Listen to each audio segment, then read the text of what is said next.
आउज़ुबिल्लाहिमिनश्शैतानिर्रजीम बिस्मिल्लाहिर्रहमानिर्रहीम। आज की वीडियो में मैं आपके साथ एग्जामिनर के मोस्ट फेवरेट तरीन क्वेश्चन शेयर करूंगा ऑर्गेनिक केमिस्ट्री के, जिसको आप करके इजीली मतलब कि आपका पेपर अटैम्प्ट हो सकता है लॉन्ग के लिए। तो बार बार ये वाले सवाल रिपीट होते हैं, हर साल एग्जामिनर इन सवाल को रिपीट करता है। तो आप पेंसिल पकड़ लें और निशान लगा लें। ये वीडियो एवरेज स्टूडेंट्स के लिए है और जो टॉपर्स के लिए वीडियो है वो मैं ऑलरेडी केमिस्ट्री के लॉन्ग अपलोड कर चुका हूँ। तो ये वाले टॉपर्स भी कर सकते हैं और एवरेज स्टूडेंट भी कर सकते हैं। जैसे ऐसे भी होता है ना कभी कभार कि आपके दो सब्जेक्ट्स की तैयारी होती है, जैसे आपकी फ़िज़िक्स और बायो की तैयारी है, केमिस्ट्री की नहीं है, या केमिस्ट्री की तैयारी है आपकी बायो या फिज़िक्स की नहीं है। तो फिर टॉपर स्टूडेंट्स भी ऐसे ही करते हैं कि वो लोग गेस को तैयार कर लेते हैं। जो एग्जामिनर के मोस्ट फेवरेट तरीन सवाल हैं चैप्टर नंबर 7 के fundamental principle of organic chemistry के, मैं वो आपके साथ सबसे पहले शेयर करूंगा। तो अगर आप ये कर लेते हैं तो इंशाल्लाह आपका लॉन्ग क्वेश्चंस का जो पेपर है 2023 के लिए वो क्लियर हो जाएगा। जो इसमें आपके पास सबसे इंपॉर्टेंट लॉन्ग क्वेश्चंस हैं वो आपके पास सबसे पहले आता है क्रैकिंग ऑफ पेट्रोलियम। एक ये हो गया इस चैप्टर का। 2 से 3 सवाल हर चैप्टर के आपको बताऊंगा, ज़्यादा नहीं बताऊंगा, तो आपने इनको लाजमी कर लेना जिनकी बिल्कुल तैयारी नहीं है केमिस्ट्री की। तो अगर आप ये कर लेते हैं तो इंशाल्लाह आप लोग इजीली केमिस्ट्री में पास हो जाएंगे और 60 से 70 तक आप नंबर इजीली स्कोर कर सकते हैं एवरेज स्टूडेंट। और जिनकी तैयारी अच्छी है अगर वो इन सवालों को एक दफ़ा देख लेते हैं तो इंशाल्लाह वो बहुत अच्छे नंबर 85 में से 85 ईजिली स्कोर कर लेंगे फुल नंबर। एक मैंने आपको बता दिया क्रैकिंग ऑफ पेट्रोलियम। दूसरा इस चैप्टर का है आइसोमेरिज्म वाला आ गया सबसे पहले। ये जो अगला टॉपिक है आइसोमेरिज्म, और उसके साथ आपने हाइब्रिडाइजेशन कर लेनी है sp2 sp3 sp1। तो आपको 3 इस चैप्टर के मैंने लॉन्ग क्वेश्चन बताए हैं, क्रैकिंग ऑफ पेट्रोलियम, आइसोमेरिज्म और sp2 sp3, और ये सारा हाइब्रिडाइजेशन का टॉपिक। तो इस चैप्टर के सिर्फ और सिर्फ आपने ये 3 सवाल कर लेने हैं केमिस्ट्री सेकंड ईयर के लिए, अगर आप ये वाला चैप्टर एज अ लॉन्ग के लिए कर रहे हैं। फिर इसके बाद हमारे पास आता है सबसे लॉन्ग चैप्टर और सबसे मज़े का चैप्टर और सबसे इजी चैप्टर। तो इस चैप्टर के जो एग्जामिनर के मोस्ट फेवरेट 3 सवाल हैं हाइड्रोकार्बन्स के, एलिफेटिक हाइड्रोकार्बन्स के। तो इसमें सबसे पहले जो आपसे लॉन्ग पूछा जाता है वो आपने कोल्बे इलेक्ट्रोलाइटिक मेथड कर लेना है। इसमें आपने अल्केन, अल्कीन और अल्काइल तीनों आपने अच्छे तरीके से कोल्बे इलेक्ट्रो मेथड कर लेने हैं। तो इंशाल्लाह इसमें से एक दफ़ा एक रिपीट हो जाता है, काफ़ी टाइम होता है, सम टाइम्स नहीं होता, काफ़ी टाइम्स दफ़ा हो जाता है। तो आपने कोल्बे इलेक्ट्रोलाइटिक मेथड कर लेना है तीनों का, अल्केन, अल्कीन और अल्काइल का। एक ये हो गया। फिर उसके बाद इस चैप्टर का मोस्ट इंपॉर्टेंट 3 सवाल है हेलोजिनेशन, और उसके बाद आपने इसके साथ कर लेना है हेलोजिनेशन के बाद इस चैप्टर का मोस्ट इंपॉर्टेंट 3 लॉन्ग क्वेश्चंस है, बाकी सारे शॉर्ट क्वेश्चंस ही हैं। और इसके बाद आपके पास आता है conversion of acetylene to divinyl acetylene. एक ये आपने कर लेना है, ये चैप्टर का मोस्ट इंपॉर्टेंट 3 लॉन्ग क्वेश्चंस हैं। और इसके बाद सबसे ज़्यादा इंपॉर्टेंट जो एग्जामिनर मेरे ख्याल से ये वाला 20+ दफ़ा रिपीट हो चुका है, एसिडिक नेचर ऑफ अल्काइल्स। तो ये वाला आपने लाजमी कर लेना है। इस चैप्टर के हो गए 4 क्वेश्चन।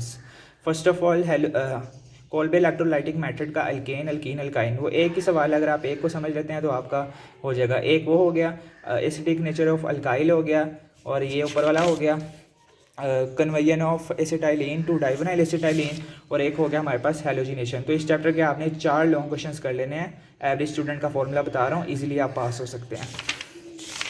फिर उसके बाद हमारे पास आता है एरोमेटिक हाइड्रोकार्बन्स, चैप्टर नंबर 9। बहुत ही मज़े का चैप्टर है और बहुत ही इजी चैप्टर है। तो इसमें जो सबसे इंपॉर्टेंट है आपका first of all modern concepts about the structure of benzene, atomic orbital treatment of benzene, ये वाला सवाल आता है। इसके पॉइंट्स स्कॉलर के नोट्स में बने हुए हैं और साथ इसकी डायग्राम बनाएं तो आपको मिल जाएंगे पूरे 4 में से 4 नंबर। उसके बाद इस चैप्टर का मोस्ट इंपॉर्टेंट लॉन्ग है the stability of benzene. The stability of benzene भी आपने कर लेना है।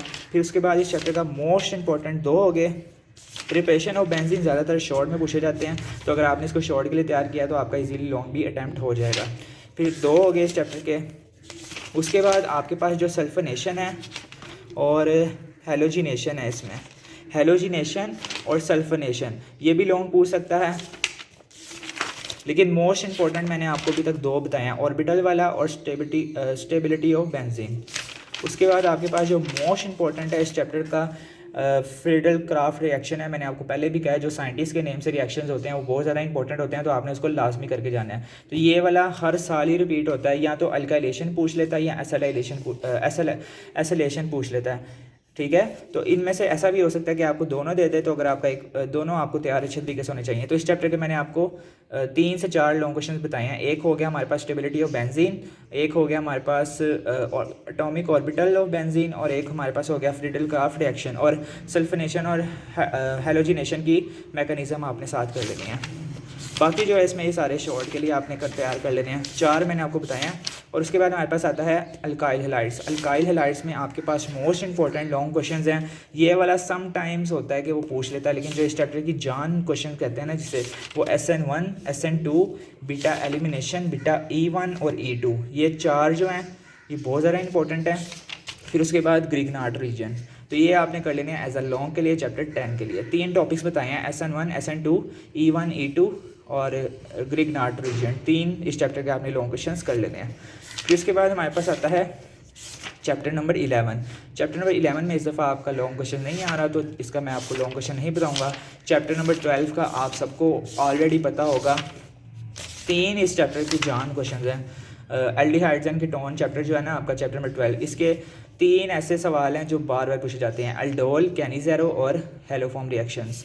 तो आपने इन तीनों को लाजमी कर लेना है। बाद में जो दूसरे क्वेश्चंस हैं वो एज अ लक बेस्ड पे, अगर आपका लक चल गया है, मतलब 90% चांस होते हैं कि वो इन तीनों सवालों में से ही आपको लॉन्ग क्वेश्चन में देगा, और बाकी जो 10% चांस होते हैं, जब कभी एग्जामिनर का दिमाग घूम जाता है तो वो आपको दूसरे मतलब के मुश्किल ये जो रिएक्शंस होते हैं, एसिड बेस और जो दूसरे हैं catalyse reaction, base catalyse reaction भी पूछ सकता है और एसिड, लेकिन जो इस चैप्टर के मेन सवाल हैं वो एल्डोल, कैनिज़ेरो और हेलोफॉर्म है। इसके बाद हमारे पास आता है चैप्टर नंबर 13। तो चैप्टर नंबर 13 का जो लॉन्ग क्वेश्चन आपने करने हैं, चैप्टर नंबर 13 में आपके पास जो लॉन्ग क्वेश्चन आ रहे हैं, जनरल प्रिपरेशन ऑफ मेथड आपने कर लेने हैं कार्बोक्सिलिक एसिड के, ठीक है। ये 2 भी पूछ सकता है, या वो पूछ सकता है फ्रॉम अल्केन नाइट्राइल से प्राइमरी अल्कोहल, 2 भी मिला के पूछ सकता है, या सिर्फ वो ये लिख देगा general preparation of carboxylic acid, तो आपने कोई से 3-4 बताने होंगे। उसके बाद आपके पास जो इसमें लॉन्ग के लिए इंपॉर्टेंट है वो फिजिकल करैक्टरिस्टिक है, 2 हो गए इस चैप्टर के। फिर इसके बाद आपके पास जो मोस्ट इंपॉर्टेंट है इस चैप्टर के, वो रिएक्टिविटी ऑफ कार्बोक्सिल ग्रुप, ये पूछ सकता है, ठीक है। इसके जो रिएक्शंस हैं ना, इसके C डबल बाउंड OH के, ये सारे रिएक्शंस आपसे पूछ सकता है। हेडिंग देगा यहाँ पे, तो आपको ये साथ लिख देगा कि इसके आप रिएक्शन बता दें, तो वो आपने साथ में एक्सप्लेन करने होंगे।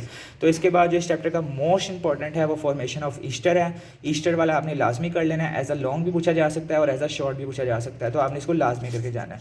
इसके बाद आपके पास आता है formation of amide. Formation of amide बहुत ज़्यादा इंपॉर्टेंट है, इसकी मैकेनिज्म भी साथ पूछी जा सकती है। Formation of Easter, formation of amide, और आपके पास फिजिकल करैक्टरिस्टिक होगी, और रिएक्शन ऑफ कार्बोक्सिलिक एसिड हो गए। उसके बाद इस चैप्टर का एसिटिक एसिड के रिएक्शन भी पूछे जा सकते हैं। अगर आपने इसको शॉर्ट के लिए प्रिपेयर किया है तो आपका लॉन्ग इजीली हो जाएगा, ठीक है। इस चैप्टर के ये वाले 4 लॉन्ग क्वेश्चन आपने कर लेने हैं।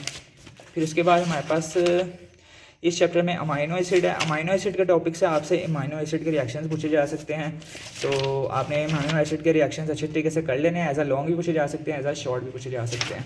और उसके बाद हमारे पास आता है चैप्टर नंबर 14 से आपका लॉन्ग क्वेश्चंस नहीं आएगा। चैप्टर नंबर 15 से सफ़ा लॉन्ग क्वेश्चन आ रहा है। इस वीडियो में सिर्फ मैं आपको ऑर्गेनिक केमिस्ट्री के लॉन्ग क्वेश्चंस बता रहा हूँ, इंपॉर्टेंट वाले। तो इसमें आपने कर लेना है elements essential for plant growth, ठीक है, ये वाला आपने लाजमी कर लेना है सारा टॉपिक।